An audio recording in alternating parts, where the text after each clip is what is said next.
Toto je odrazom vývoja v tejto spoločnosti. Napríklad gastronómiu ovládol fast food. To znamená, potrebujem rýchlo zaplniť brucho.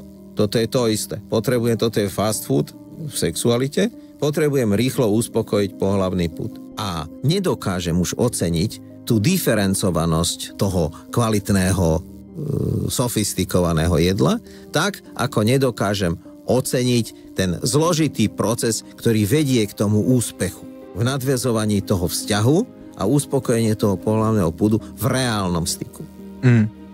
A keď si človek na túto realitu zvykne si všetko konzumovať rýchlo, tak potom na to nie je pripravený a už ani na to nebude pripravený, lebo nie je ochotný byť na to pripravený.